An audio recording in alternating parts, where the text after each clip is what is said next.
یہ کہتی ہیں اگر میت کو غسل دیا کسی نے اور پھر غسل دینے کے بعد میت کے جسم سے کوئی نجاست وغیرہ خارج ہوتی ہے تو کیا حکم شرع ہوگا؟ دیکھیں اسی لیے پہلی بات تو یہ کہ اس کا جواب یہ ہے کہ اس سے غسل کا اعادہ لازم نہیں آتا. غسل ہو گیا، بس آپ اس جگہ کو دھو دیں، نجاست کو بہا دیں، اتنا کافی ہے، دوبارہ پورا غسل دینا لازم نہیں ہوگا. اور اسی لیے دیکھیں شریعت نے یہ حکم دیا ہے کہ طریقہ جو غسل کا ہے کہ وضو کروانے کے بعد آپ میت کو تھوڑا سا بٹھائیں، اگر تازہ تازہ ہوتی ہے تو بیٹھ جاتی، اور ہلکے سے ہاتھ سے پیٹ کو دبائیں تاکہ جسم میں اگر خدا نہ خواستہ کوئی چیز ہو تو وہ خارج ہوتی ہے، اس کو آپ آرام سے دھو دیں. وضو کا بھی اعادہ نہیں ہوگا، باقی غسل کمپلیٹ کر لیں. اور اگر اکڑی ہوئی میت ہوتی ہے تو پھر تو عمومی طور پہ نہ کچھ نکلتا ہے نہ وہ سیدھی بیٹھ پاتی ہے، کیونکہ ہمارے یہاں رواج ہی یہ ہے بھئی ٹھہرو فل آ جائے پھر غسل دیں گے، اتنے وہ میت ہی ٹھنڈی ہو جاتی ہے، جسم اکڑ جاتا ہے اور بیچارے کو غسل دینا مشکل ہو جاتا ہے. تو بہرحال تو خلاصہ کلام یہ ہے کہ اگر آپ نے یہ تمام تر کیا تھا پھر بھی نجاست نکلی، کوئی مسئلہ نہیں ہے، دھو دیں، غسل کا اعادہ نہیں ہے.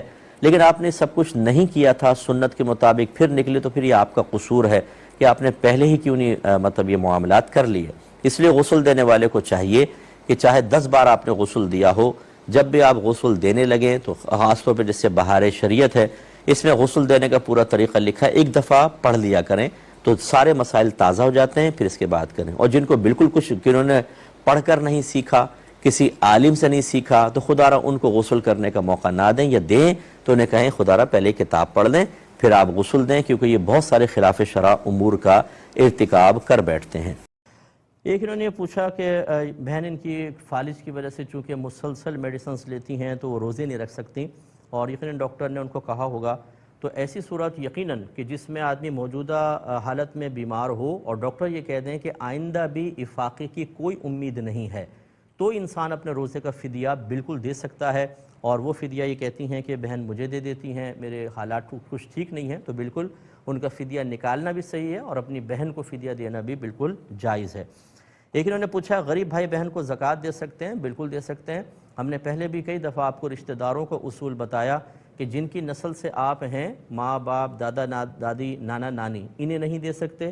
جو آپ کی نسل سے ہیں انہیں نہیں دے سکتے، بیٹا بیٹی، پوتا پوتی، نواسہ نواسی. شوہر بیوی کو، بیوی شوہر کو نہیں دے سکتی. مالک نصاب کو نہیں دے سکتے. اسی طرح خاندان میں کچھ سید ہیں، چاہے آپ خود سید ہیں، آپ کی بہن سیدہ ہیں، انہیں سید کو نہیں دے سکتا. ہمارے فقہ میں یہی ہے کہ سید کو بھی نہیں دے سکتا اور غیر سید بھی نہیں دے سکتا، یقینی سی بات ہے. تو اس کے علاوہ اگر بھائی بہن ہیں تو بالکل آپ ان کو بھائی بہن کو دے سکتے ہیں. نہ اگر وہ غیر سید ہوں، مالک نصاب نہ ہوں تو ان کو دے سکتے ہیں، کیونکہ وہ آپ کے نام بیوی ہیں، نہ آپ کی نسل سے ہیں نہ آپ ان کی نسل سے. ایک یہ پوچھا تھا کہ کیا بینک سے جو سود لیتے ہیں وہ کسی غریب کو بغیر ثواب کی نیت کے دے سکتے ہیں یا نہیں؟ دیکھیں پہلی بات تو یہ کہ ایسا کوئی بینک سے معاہدہ کرنا یا ایسے اکاؤنٹ کے اندر پیسہ رکھوانا جس پہ کنفرم پتہ ہے کہ سود بنے گا تو رکھوانا ہی گناہ ہے. پھر بعد میں یہ بھولے پن سے اس طرح سوال کرنا یہ صحیح نہیں ہے. اچھا پہلے اگر مسئلہ پتہ نہیں تھا، فرض کرنے رکھوا دیا تھا، اب سود بن گیا، کیا حکم شرع ہوگا؟ تو پھر اس میں پھر ہم یہ کہتے ہیں کہ یا تو آپ چھوڑ دیں پہلی صورت، اور اگر آپ سمجھتے ہیں کہ چھوڑنے سے کوئی فائدہ نہیں، بینک ہی اس کو استعمال کر لے گا، تو پھر خوف خدا رکھتے ہوئے، ڈرتے ہوئے لے کر بغیر ثواب کی نیت کے صدقہ کریں اور اللہ تبارک و تعالیٰ کی بارگاہ میں سچی پکی توبہ بھی کریں.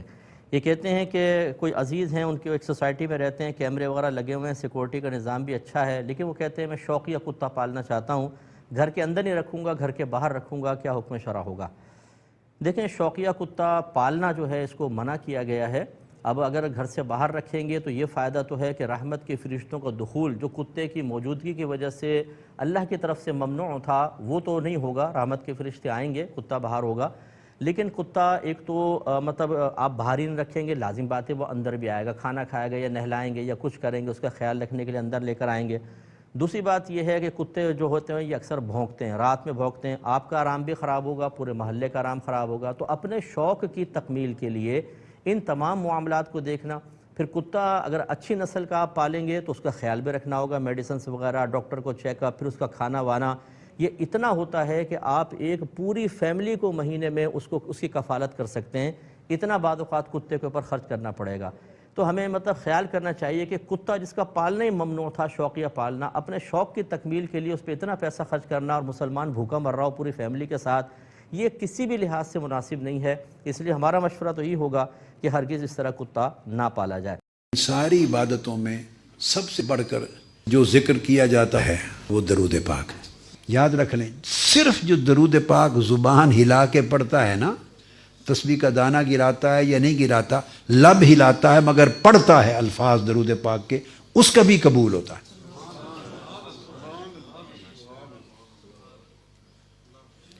اس طرح کرنے والے ہر نمازی کی نماز کی شیورٹی نہیں ہے کہ قبول ہوگی.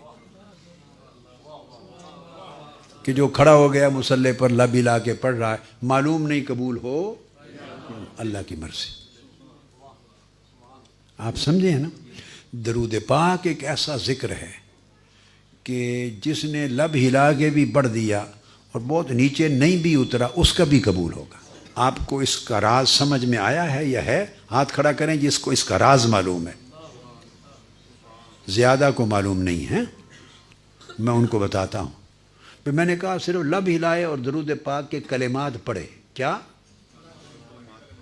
اور وہ من میں اتنا نہیں بھی گیا، لبوں سے پڑھ دیا، تو میں نے کہا وہ بھی قبول ہوگا. درود پاک کسی کا رد ہوتا ہی نہیں ہے. باقی ہر عبادت رد ہو سکتی ہے. یعنی کوئی حج کرے تو وہ نہیں کہہ سکتا کہ قطعی طور پہ میرا حج قبول ہے. عمرہ کرے نہیں کہہ سکتا کہ قطعی طور پہ عمرہ. روزہ رکھے، نماز پڑھے، خیرات کرے، صدقہ دے، زکوٰۃ دے، قطعی طور پہ کوئی گارنٹی نہیں دے سکتا کہ میرا یہ عمل قبول ہے. صرف ایک عمل ہے درود پاک، یہ جو پڑھے وہ گارنٹی ہے اس کی کہ قبول ہے. اب اس کا راز سمجھنا چاہتے ہیں آپ؟ بولیے. بڑا آسان ایک راز بتا دیتا ہوں، باقی اس کے علاوہ بھی بہت بڑے بڑے راز ہیں، بہت راز ہیں، مگر ایک سادہ سا راز جو آپ کو ایک سیکنڈ میں سمجھ آ جائے گا اور بھولے گا نہیں. وہ کیا کہ یہ رد ہوتا ہی نہیں کہ آپ پڑھیں درود پاک. اللہم صلی علی سیدنا محمد. اب پہلے لفظ کیا ہیں؟ پھر اونچی آواز سے پڑھیں، صلی علی سیدنا و مولانا محمد. یہ درود پاک شروع ہوتا ہے کہ اے اللہ تو ہمارے آقا و مولا حضرت محمد پہ درود پڑھ. یہ درود پاک کے پہلے الفاظ کیا ہیں؟ اللہم، اے اللہ. آپ یہ نہیں کہتے کہ میں درود پڑھتا ہوں، کیا؟ آپ یہ نہیں کہتے کہ حضور علیہ السلام پر میں درود پڑھتا ہوں یا ہم درود پڑھ، یہ نہیں کہتے. نماز میں کہتے ہیں ایاک نعبد، ہم عبادت کرتے ہیں تیری. نماز میں کہتے ہیں اے اللہ ہم تیری عبادت کرتے ہیں، وہاں ہم ہے، وہاں ہم تیری عبادت کرتے ہیں، نماز میں کہتے ہیں. مگر درود پاک میں اللہ پاک نے آپ کو، میں کو، ہم کو، تم کو، ساروں کو نکال دیا. درود پاک میں اللہ تعالیٰ نے میں کو، تو کو، ہم کو، تم کو، سب کو نکال دیا ہے. آپ سارے درود پاک میں اول سے آخر تک پڑھے، ایک لفظ بھی ایسا نہیں جس میں میں اور ہم اور تم آئے. ایک لفظ بھی ایسا نہیں جس میں میں آئے. تو یہ جو عمل رد ہوتے ہیں وہ رد ہی میں کی وجہ سے ہوتے ہیں. اب دیکھو نا، یہ جو عمل قبول نہیں ہوتے، یہ جو عمل قبول، کون سی شے ہے جو انہیں قبول ہونے سے روکتی ہے؟ وہ کیا ہے؟ میں ہی ایک چیز ہے جو کسی بھی عمل کو قبول ہونے سے روکتی ہے. اپنے محبوب پر درود پاک کے عمل میں سے اللہ پاک نے میں کو خود نکال دیا. جس نے قبول ہونے سے روکنا تھا وہ ہے ہی نہیں اس میں. آپ میری بات سمجھیں، جس نے قبول ہونے سے روکنا تھا وہ اس میں ہے ہی نہیں. نہ میں ہے نہ ہم ہے.